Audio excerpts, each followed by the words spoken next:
This is not me being a pessimist here. This is me being a realist. And the reason why I say this is simply because of the fact that I'm here to tell you on record that Democrats and Republicans are one and the exact same thing. Two different sides on the same coin. Now, the reason why I say Democrats and Republicans are the same are for one of many reasons. Now, for starters, they've had a history of, sending the United States to war from time and time again. And they've also increased the taxes for the middle class. They've actually supported, women's rights more so than men's rights in this country.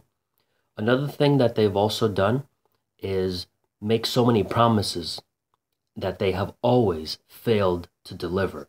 Whether they say that we're going to bring the troops home, but instead they start more wars. They themselves have also had a history of lobbying as well. And what I've seen in politics is that it has become so polarized around hatred that it has become somewhat of a theatrical fiasco, if I do say so myself. And reason being is that it has been staged so much. I mean, it's like the biggest center stage for news reporters.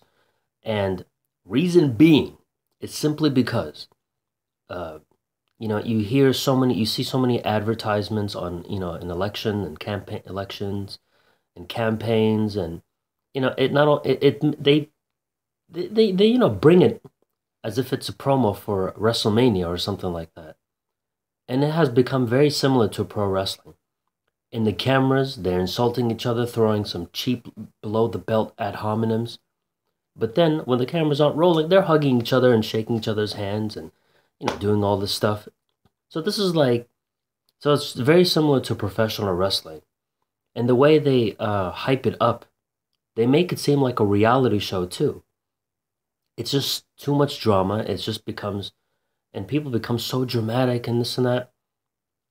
And I find it so strange how people haven't woken up to the fact that Democrats and Republicans are one and the exact same thing. They say all these promises and they all point the finger and they blame one another.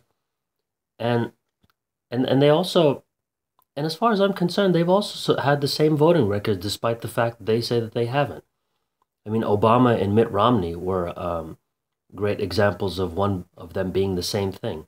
Their voting records are very identical. Identical. I mean, they supported the Patriot Act. They supported they supported gun control restrictions, gun control laws. They voted for tougher gun control laws. They both voted for the war in Iraq. They voted for a lot of other things too. They voted for the Patriot Act, the first Patriot Act, the second Patriot Act. They also voted for the Victory Act, which is the third extension of the Patriot Act. And they also voted for the National Defense Authorization Act, which means you could, arrest someone or have them detained without a trial in court. So how is that really? How is it that they are two different entities when they have the exact same views? Even when it comes to their views on, having more sanctions in Iran. Barack Obama and Mitt Romney were not different. And a lot of Democrats and Republicans made the same promises on solving the problems of illegal immigration. I mean, you had the Democrats talking about helping illegal immigrants become residents of this country in 2008. And you had Ronald Reagan and Herbert Walker Bush talking about solving the problem with illegal immigrants and helping them get their green card, helping them become residents so that they could, be able to work as American citizens. That was in 1988. So my question is, they have not been different. They have always been one and the exact same thing.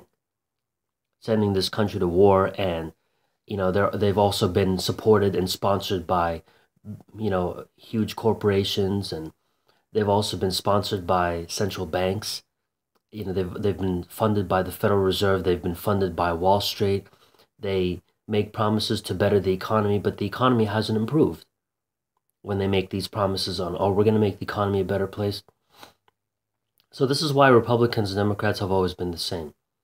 As far as, protecting women's rights, they've also done the same thing.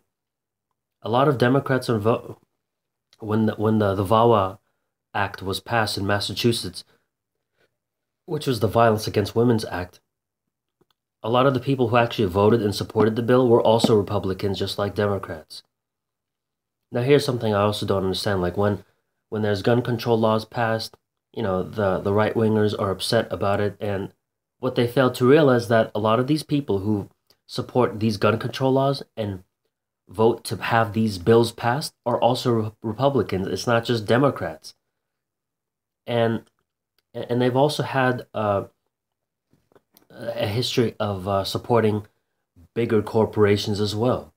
So what's really the point of saying, like, oh, if you want men's voices to be heard, and if you want voices to be the men to be, like, a strong force in this country, then vote red.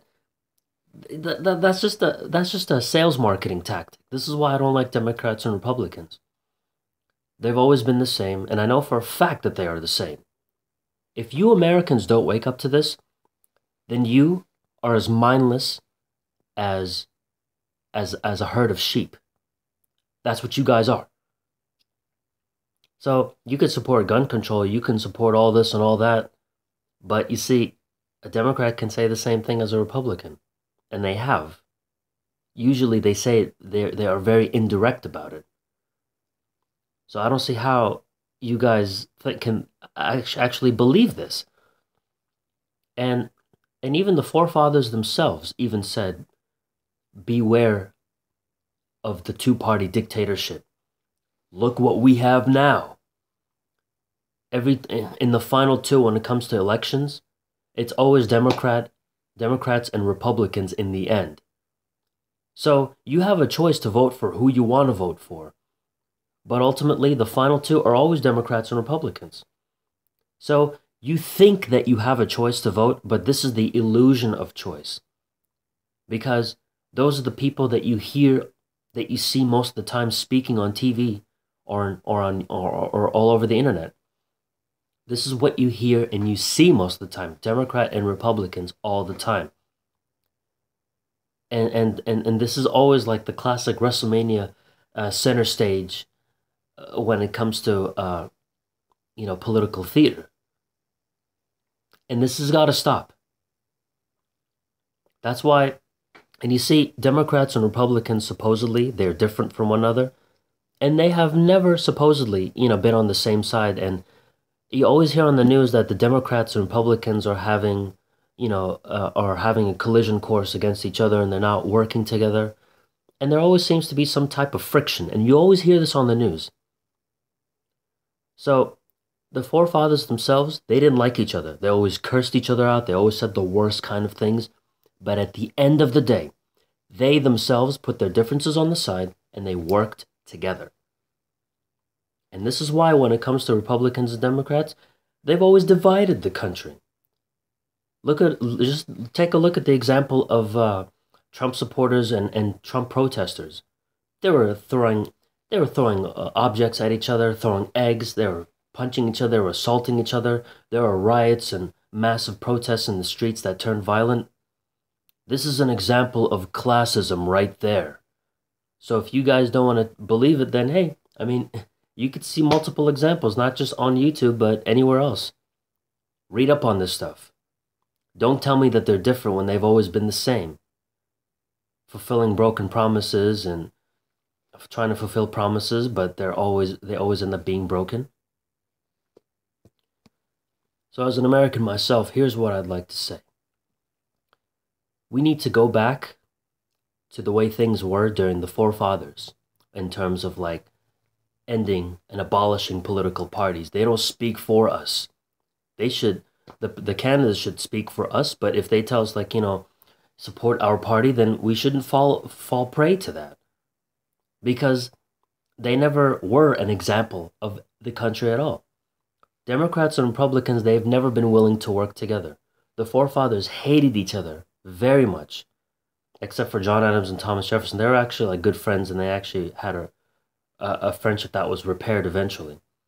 But you see, they may have had a lot of differences, but they only had one goal in mind: to build the United States of America, which was built on the principles and the bedrock of democracy.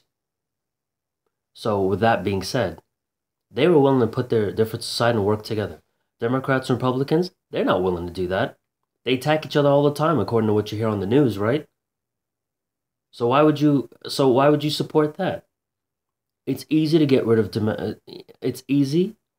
It's as easy as finding the nose on your face, but it's as hard as climbing Mount Everest. Stop voting for them. You vote for them, they get more power. And political parties, they need to be abolished. They need to be. I mean, you had guys like Gary Johnson that a lot of other people thought they were like thought he was a liberal, and he came off as a liberal or a Democrat, but he was libertarian. So with that being said, ending political parties, that will stop classism. Classism is the reason why so many Americans are divided.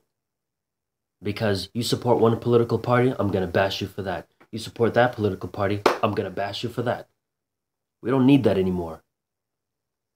So if you people think like voting red or voting blue is going to make a difference, then you guys are still more brain dead than I thought. Because, they've also had a history of lobbyists left and right. So if you guys aren't going to wake up to the fact that Democrats and Republicans are ruining this country and that they are one and the same thing, then you guys are clearly a lot less intelligent than I thought. It's time we stop that.